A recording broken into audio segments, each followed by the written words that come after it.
ini kalau kemudian dia putuskan untuk mempertegas kelamin mana yang lebih berfungsi, mungkin dengan bantuan medis, dokter dan tim dokternya mamanya gitu. Oh, dia diputuskan ternyata sekarang menjadi seorang laki-laki. Tentu dia sekarang berubah menjadi laki-laki. Mungkin nanti akan diikuti juga dengan operasi kelamin dan lain-lain. Mamanya gitu, untuk penyempurnaan kelamin mana yang lebih dominasi itu yang dibantu oleh medis. Nah, teman-teman sekalian, kondisi yang seperti tadi itu yang kita sebut dengan hipospedia atau kita sebut juga dengan khunsa, kalaupun sampai terjadi perubahan kelamin atau mempertegas, lebih tepatnya ya, mempertegas kelamin yang lebih dominan, maka itu tidak masuk ke dalam larangan.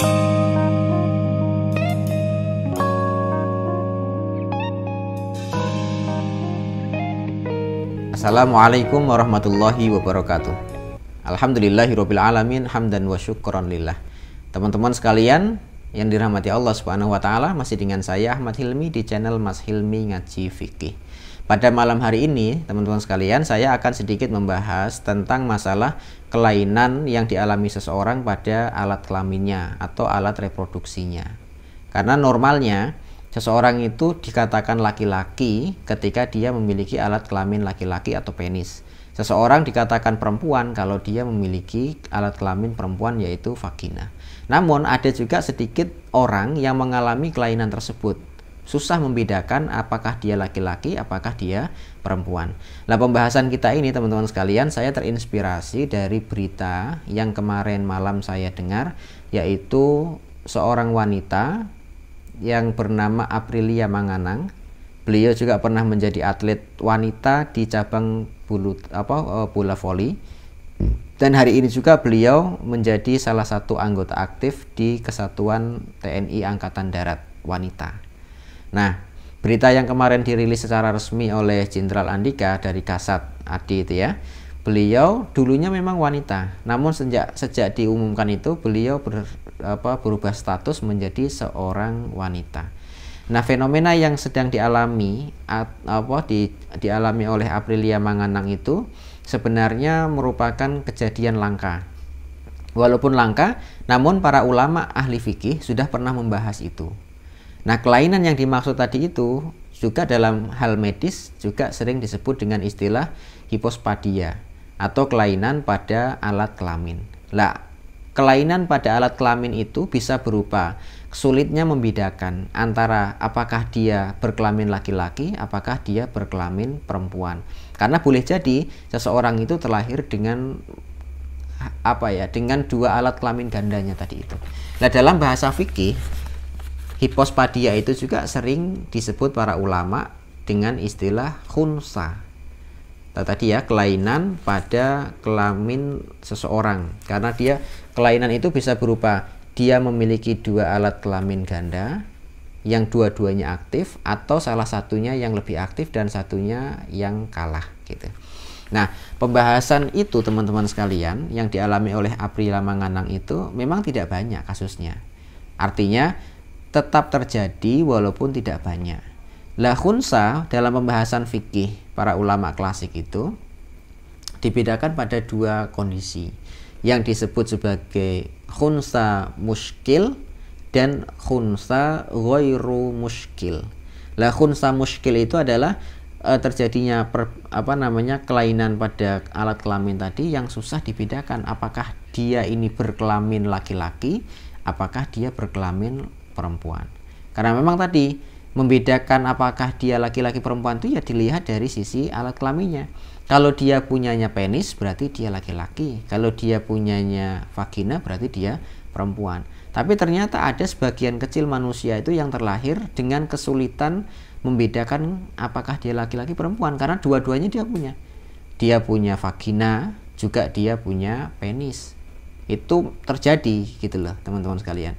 Makanya ketika ingin membedakan antara laki-laki dan perempuan pada diri satu orang tadi itu bisa dilihat pada beberapa kondisi. Yang pertama, oh iya memang dia punya dua alat kelamin, tapi mana yang lebih ketertarikannya. Mamanya bisa dilihat dari sisi hormonnya ya. Apakah hormon yang mempengaruhi lebih banyak itu testosteron atau yang lainnya mamanya gitu. atau juga bisa dilihat dari sisi fisiknya, lebih mendekati fisik laki-laki atau perempuan. Mungkin namanya kalau mohon maaf, kalau perempuan itu secara fisik umumnya dia memiliki payudara gitu. Tapi ada orang yang punya dua alat kelamin ganda tadi tapi payudaranya tidak nongol gitu. Berarti kemungkinan besar dia memang lebih dekat pada sisi laki-lakinya gitu. Kemudian yang kedua, ada yang disebut dengan khunsa ghairu muskil, yaitu kelainan pada dua alat kelamin, atau dia punya dua alat kelamin sekaligus tapi salah satunya sudah ada yang mendominasi. Kalau dia alat kelaminnya yang lebih dominasi adalah alat kelamin laki-laki, maka dia dihukumi laki-laki. Kalau yang lebih mendominasi adalah vagina, maka dia dihukumi sebagai perempuan. Ini lebih mudah dibandingkan yang pertama tadi. Kalau yang pertama benar-benar hampir seimbang gitu. Bahkan dua-duanya juga berfungsi, dalam artian kalau ada rangsangan seksual, alat kelamin laki-lakinya juga mengalami rangsangan, alat kelamin perempuannya juga mengalami rangsangan. Untuk urusan buang air kecil juga mengeluarkan air seni dari kedua alat kelamin tadi itu. Maka sebab itulah oleh para ulama disebut sebagai khunsa muskil atau khunsa atau hipospedia yang susah untuk dibedakan apakah dia laki-laki atau perempuan. Dalam kondisi itu tadi yang sama sekali tidak bisa dibedakan, ulama sebagian besar mengatakan haram dia menikah sampai pada titik dia bisa dibedakan. Jadi selama nggak bisa dibedakan, nggak bisa ditengarai dia laki-laki atau perempuan, maka dia dilarang untuk menikah gitu, karena terjadi kesulitan untuk membedakan jenis kelaminnya tadi dari bentuk alat kelaminnya gitu. Nah, tapi kalau sudah bisa membedakan, walaupun tadi dua-duanya fungsi, mamanya dilihat dari ketertarikannya. Kalau dia tertarik kepada wanita, berarti dia laki-laki. Kalau tertarik kepada laki-laki, berarti dia wanita. Atau mungkin juga dilihat dari sisi hormon, apakah yang lebih mendominasi hormon laki-lakinya atau testosteronnya itu, atau hormon perempuannya gitu. Tapi kalau untuk yang kondisi kedua tadi, memang dia memiliki dua alat kelamin tapi yang berfungsi hanya salah satunya, atau yang lebih mendominasi fungsinya hanya salah satunya. Makanya tadi antara penis dan vagina yang dia miliki, oh ternyata yang lebih berfungsi adalah penisnya, berarti dia laki-laki. Oh yang lebih berfungsi adalah vaginanya, berarti dia adalah wanita. Nah teman-teman sekalian, pada titik tertentu orang yang mengalami hipospedia tadi atau khunsa tadi itu bisa menentukan nasib kelaminnya pada usia tertentu. Nah kalau pada kasusnya Aprilia Manganang tadi ini, di usia dia yang sekitar 30-an tahun baru bisa diputuskan dia ternyata ternyata dia laki-laki, walaupun selama hidupnya ini dia dihukumi sebagai perempuan. Nah ini kalau kemudian dia putuskan untuk mempertegas kelamin mana yang lebih berfungsi, mungkin dengan bantuan medis, dokter dan tim dokternya mamanya gitu, oh dia diputuskan ternyata sekarang menjadi seorang laki-laki, tentu dia sekarang berubah menjadi laki-laki. Mungkin nanti akan diikuti juga dengan operasi kelamin dan lain-lain, mamanya gitu, untuk penyempurnaan kelamin mana yang lebih dominasi itu yang dibantu oleh medis.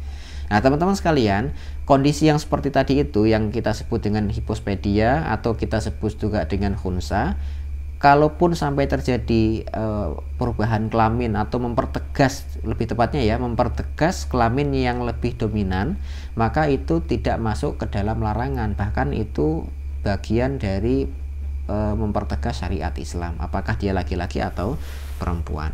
Nah yang tidak boleh dalam arti gini, pembahasan yang kedua itu ada juga yang disebut sebagai mukhonas. Mukhonas itu laki-laki tulen, alat kelaminnya laki-laki, badannya juga laki-laki, tapi punya perilaku seperti perempuan. Nah, yang seperti itu kadang-kala diikuti juga dengan transgender, berubah menjadi wanita, mamanya potong kelamin laki-lakinya, kemudian operasi dan menjadi vagina mamanya. Itu yang dilarang oleh agama, karena memang jelas-jelas dia seorang laki-laki yang tidak menerima sebagai kelaki-lakiannya dan berubah menjadi perempuan. Tapi kalau pada kasusnya saudara Aprilia Manganang ini, memang terjadi muskil, terjadi kesulitan untuk melihat apakah dia laki-laki atau perempuan gitu. Nah pada akhirnya beliau memutuskan dengan bantuan tim dokter bahwa beliau adalah laki-laki. Dalam artian sekalipun sampai terjadi operasi penyempurnaan alat kelamin yang dia pilih, itu tidak masuk ke dalam larangan agama, justru itu bagian dari anjuran lah ya, biar jelas apakah dia laki-laki dan perempuan.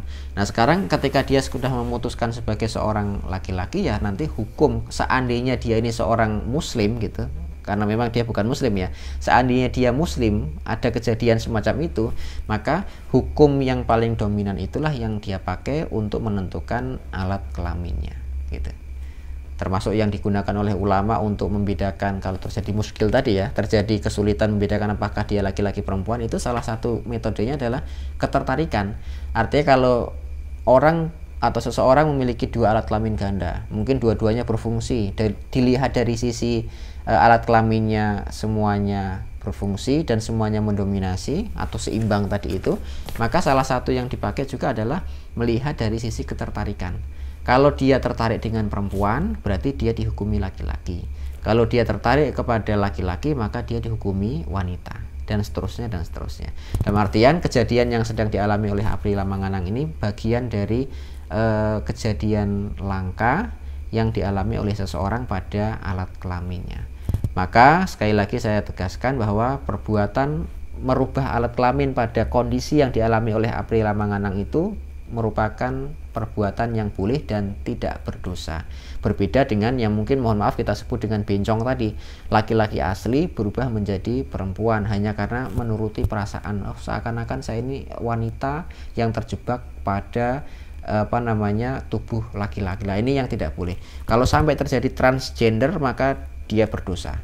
Tapi pada kondisi Aprila Manganang dia tidak berdosa, dan memang syariat Islam menganjurkan untuk memilih mana yang lebih dominan pada titik laki-lakinya apa pada titik perempuannya. Demikian wawasan kita pada malam hari ini. Aku qouli hadza. Assalamualaikum warahmatullahi wabarakatuh.